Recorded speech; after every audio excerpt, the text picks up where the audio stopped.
Sienna God, hello all. Afternoon, good afternoon, Wado. Thank you for watching. So this is day 2, part A of reading Zen and the Art of Motorcycle Maintenance, an Inquiry into Values by Robert M. Pirsig. Oh, I just saw I have flour on my hands and a little bit of dough, so just made the beginnings of a loaf of bread for our daughter. I'm going to back up a little bit so that I don't have to go listen to the end of the video because I just don't have time for that right now. What it's for you what it's for you don't know, and why it's there. There's no one to tell, and so all you can feel is alienated, estranged, as though you didn't belong there. Who owns and understands this doesn't want you around. All this technology has somehow made you a stranger in your own land. Its very shape and appearance and mysteriousness say, "Get out." And "get out" was in quotes. You know, there's an explanation for all this somewhere, and what it's doing undoubtedly serves mankind in some indirect way, but that isn't what you see. What you see is the "no trespassing," "keep out" signs, and not anything serving people but little people, like ants serving these strange, incomprehensible shapes. And you think, even if I were a part of this, even if I were not a stranger, I would be just another ant serving the shapes. So the final feeling is hostile, and I think that's ultimately what's involved with this otherwise unexplainable attitude of John and Sylvia. Anything to do with values and shafts and wrenches, valves and shafts and wrenches is a part of that dehumanized world, and they would rather not think about it. They don't want to get into it. If this is so, they are not alone. There is no question that they have been following their natural feelings in this and not trying to imitate anyone. But many others are also following their natural feelings and not trying to imitate anyone, and the natural feelings of very many people are similar on this matter. So that when you look at them collectively, as journalists do, you get the illusion of a mass movement, an anti-technological mass movement, an entire political anti-technological left emerging, looming up from apparently nowhere, saying, in quotes, "Stop the technology, have it somewhere else, don't have it here," end quote. It is still restrained by a thin web of logic that points out that without the factories, there are no jobs or standard of living, but there are human forces stronger than logic. There always have been, and if they become strong enough in their hatred of technology, that web can break. Cliches and stereotypes such as quote-unquote beatnik or quote-unquote hippie have been invented for the anti-technologists, the anti-system people, and will continue to be. But one does not convert individuals into mass people with the simple coining of a mass term. John and Sylvia are not mass people, and neither are most of the others going their way. It is against being a mass person that they seem to be revolting, and they feel that technology has got a lot to do with the forces that are trying to turn them into mass people, and they don't like it. So far, it's still mostly a passive resistance, flights into the rural areas when they are possible and things like that. But it doesn't always have to be this passive. I disagree with them about cycle maintenance, but not because I am out of sympathy with their feelings about technology. I just think that their flight from and hatred of technology is self-defeating. The Buddha, the Godhead, resides quite as comfortably in the circuits of a digital computer or the gears of a cycle transmission as he does at the top of a mountain or in the petals of a flower. To think otherwise is to demean the Buddha, which is to demean oneself. This is what I want to talk about in this Chautauqua. We're out of the marshes now, but the air is still so humid. You can look straight up directly at the yellow circle of the sun as if there were smoke or smog in the sky. But we're in the green countryside now. The farmhouses are clean and white and fresh, and there's no smoke or smog. I said can or can't? Yeah, I said you can look straight up. Okay. Chapter 2. The road winds on and on. We stop for rest. There's no title. I know I read that funny, but there's no title. It just starts. The road winds on and on. We stop for rest and lunch, exchange small talk, and settle down to the long ride. The beginning fatigue of afternoon balances the excitement of the first day, and we move steadily, not fast, not slow. We have picked up a southwest side wind, and the cycle cants into the gusts, seemingly by itself to counter their effect. Lately, there's been a sense of something peculiar about this road, apprehension about something, as if we were watched or followed. But there is not a car anywhere ahead, and in the mirror are only John and Sylvia way behind. We are not in the Dakotas yet, but the broad fields show we are getting nearer. Some of them are blue with flax blossoms moving in long waves, like the surface of the ocean. The sweep of the hills is greater than before, and now they dominate. I'm brain. Everything else except the sky, which seems wider. Farmhouses in the distance are so small we can hardly see them. The land is beginning to open up.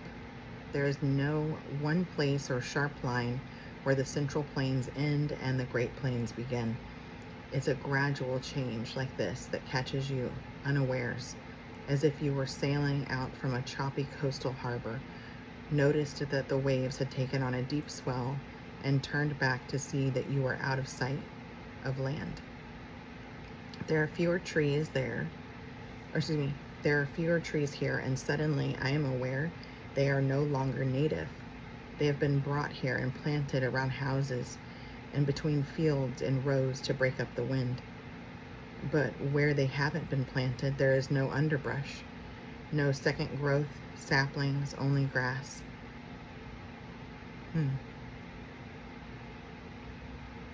Sometimes with wildflowers and weeds, but mostly grass. This is grassland now. We are on the prairie.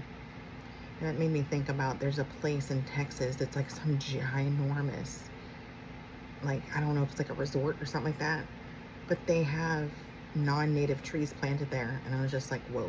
And they take up a ton of water to keep healthy, because they're not from here. They're from like tropical areas. I guess they thrive in tropical environments or something like that. Anyway, I have a feeling none of us fully understands what 4 days on this prairie in July will be like. Memories of car trips across them are always of flatness and great emptiness as far as you can see. Extreme monotony and boredom as you drive for hour after hour, getting nowhere.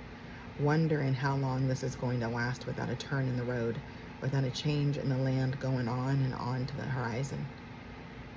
It'd just be so much better if you plant what's native to your state, what's native to your growing area and stuff, and not be like, oh yes, I can bring all these exotic things in and whatever. Like, that's beautiful to you, yeah, great, but what is helping the local environment, wildlife, birds, insects, bees, like all those things that will help thrive? And it will be super simple to care for those things because they're native, right? Anyway,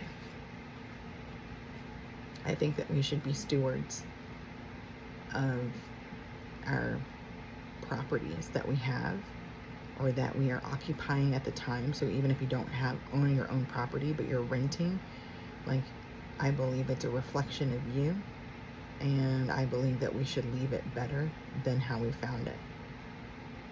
Anyway. Okay. John was worried Sylvia would not be up to the discomfort of this and planned to have her fly to Billings, Montana, but Sylvia and I both talked him out of it. I argued that physical discomfort is important only when the mood is wrong. Then you fasten on to whatever thing is uncomfortable and call that the cause. But if the mood is right, then physical discomfort doesn't mean much. And when thinking about Sylvia's moods and feelings, I couldn't see her complaining.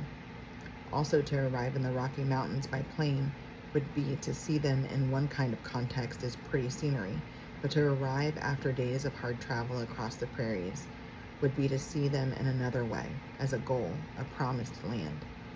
If John and I and Chris arrived with this feeling and Sylvia arrived seeing them as quote-unquote nice and quote-unquote pretty, there would be more disharmony among us than we would get from the heat and monotony of the Dakotas. Anyway, I like to talk to her, and I'm thinking of myself too. In my mind, when I look at these fields, I say to her, see, see? And I think she does. I hope later she will see and feel a thing about these prairies I have given up talking to others about. A thing that exists here because everything else does. That everything else does not, and can be noticed because other things are absent. She seems so depressed sometimes by the monotony and boredom of her city life. I thought maybe in this endless grass and wind she would see a thing that sometimes comes when monotony and boredom are accepted. It's here, but I have no names for it. Now on the horizon I see something else I don't think the others see. Far off to the southwest, you can see it only from the top of this hill. The sky has a dark edge, storm coming. That may be what has been bothering me, deliberately shutting it out of mind. But knowing all along that with this humidity and wind, it was more than likely. It's too bad on the first day, but as I said before, on a cycle, you're in the scene, not just watching it, and storms are definitely part of it. If it's just thunderheads or broken line squalls, you can try to ride around them, but this one isn't.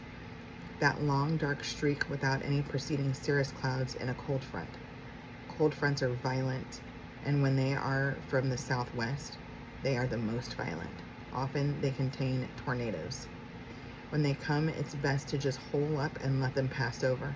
They don't last long, and the cool air behind them makes good riding. Warm fronts are the worst. They can last for days. I remember Chris and I were on a trip to Canada a few years ago, got about 130 miles, and were caught in a warm front, of which we had plenty of warning, but which we didn't understand. The whole experience was kind of dumb and sad. We were on a little 6 1/2 horsepower cycle, way overloaded with luggage and way underloaded with common sense. The machine could do only about 45 miles per hour wide open against a moderate headwind. It was no touring bike. We reached a large lake in the North Woods the first night and tented amid rainstorms that lasted all night long. I forgot to dig a trench around the tent, and at about 2 in the morning, a stream of water came in and soaked both sleeping bags. The next morning we were soggy and depressed and hadn't had much sleep. But I thought that if we just got right, and the rain would let up after a while. No such luck. By 10 o'clock the sky was so dark, all the cars had their headlights on, and then it really came down. We were wearing the ponchos which had served as a tent the night before. Now they spread out like sails and slowed our speed to 30 miles an hour wide open. Good Lord. The water on the road became 2 inches deep. Jeez. Lightning bolts came crashing down all around us. I remember a woman's face looking astonished at us from the window of a passing car, wondering what on earth we were doing on a motorcycle in this weather. I'm sure I couldn't have told her. The cycle slowed down to 25, then 20. Then it started missing, coughing and popping and sputtering until barely moving at 5 or 6 miles an hour. We found an old rundown filling station by some cut-over timberland and pulled in.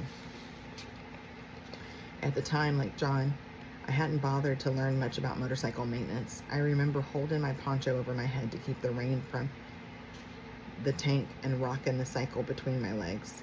Gas seemed to be sloshing around inside. I looked at the plugs and looked at the points and looked at the carburetor and pumped the Kickstarter until I was exhausted. We went into the filling station, which was also a combination beer joint and restaurant, and had a meal of burned up steak. Then I went back out and tried it again. Chris kept asking questions that started to anger me because he didn't see how serious it was. Finally, I saw it was no use, gave it up, and my anger at him disappeared. I explained to him as carefully as I could that it was all over. We weren't going anywhere by cycle on this vacation. Chris suggested things to do like check the gas, which I had done, and find a mechanic. But there weren't any mechanics, just cut over pine trees and brush and rain. I sat in the grass with him at the shoulder of the road, defeated, staring into the trees and underbrush. I answered all of Chris's questions patiently. In time, they became fewer and fewer. And then Chris finally understood that our cycle trip was really over and began to cry. He was 8 then, I think.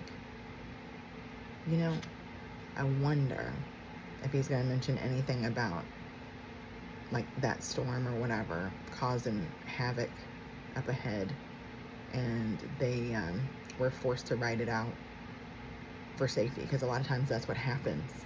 Is in the moment you can't see the forest for the trees, and then when you come out of it, you hear something on the news or you see something later or whatever, and it's like, oh, that's why I was made. Because I mean, come on, the bike's slowing down, like, you're already told to stop, you already know it's hot and all that, right? Then the terrible weather, and you're like still trying to push through. There's reasons for everything. Anyway, that's what I always say. There's a reason for everything, and you may not know what it is now. Or you may find out later, or you may never find out, right? But there's always a reason for everything. Anyway, we hitched back to our own city and rented a trailer and put it on our car and came up and got the cycle and hauled it back to our own city and then started out all over again by car. But it wasn't the same, and we didn't really enjoy ourselves much. 2 weeks after the vacation was over, one evening after work, I removed the carburetor to see what was wrong, but still couldn't find anything. To clean off the grease before replacing it, I turned the stopcock on the tank for a little gas. Nothing came out. The tank was out of gas. I couldn't believe it. I can still hardly believe it. I've kicked myself mentally 100 times for that stupidity and don't think I'll ever really finally get over it. Evidently, what I saw sloshing around was gas in the reserve tank, which I had never turned on. I didn't check it carefully because I assumed the rain had caused the engine failure. I didn't understand then how foolish quick assumptions like that are. Now we are on a 28 horse machine, and I take the maintenance of it very seriously. All of a sudden, that shows you that you gotta slow down and quit with those knee-jerk reactions, you know what I mean? And keep your feelings in check, because sometimes our feelings just make common sense and logic like go right out the window. All of a sudden, John passes me, his palm down, signaling a stop. We slow down and look for a place to pull off on the gravelly shoulder. The edge of the concrete is sharp and the gravel is loose, and I'm not a bit fond of this maneuver. Chris asks, "What are we stopping for?" "I think we missed our turn back there," John says. I look back and see nothing. "I didn't see any sign," I say. John shakes his head. "Big as a barn door." "Really?" He and Sylvia both nod. He leans over, studies my map, and points to where the turn was and then to a freeway overpass beyond it. "We've already crossed this freeway," he says. I see he's right, embarrassing. "Go back or go ahead?" I ask. He thinks about it. "Well, I guess there's really no reason to go back. All right, let's just go ahead. We'll get there one way or another." And now tagging along behind them, I think, why should I do a thing like that? I hardly noticed the freeway, and just now I forgot to tell them about the storm. Things are getting a little unsettling. The storm cloud bank is larger now, but it is not moving in. It's not moving in as fast as I thought it would. That's not so good. When they come in fast, they leave fast. When they come in slow like this, you can get stuck for quite a time. I remove a glove with my teeth, reach down, and feel the aluminum side cover of the engine. The temperature is fine. Too warm to leave my hand there, not so hot I get a burn. Nothing wrong there. On an air-cooled engine like this, extreme overheating can cause a quote-unquote seizure. This machine has had one. In fact, 3 of them. I check it from time to time the same way I would check a patient who has had a heart attack even though it seems cured. In a seizure, the pistons expand from too much heat, become too big for the walls of the cylinders, seize them, melt to them sometimes, and lock the engine and rear wheel and start the whole cycle into a skid. We'll leave it there. Don't go ahead and love you minute.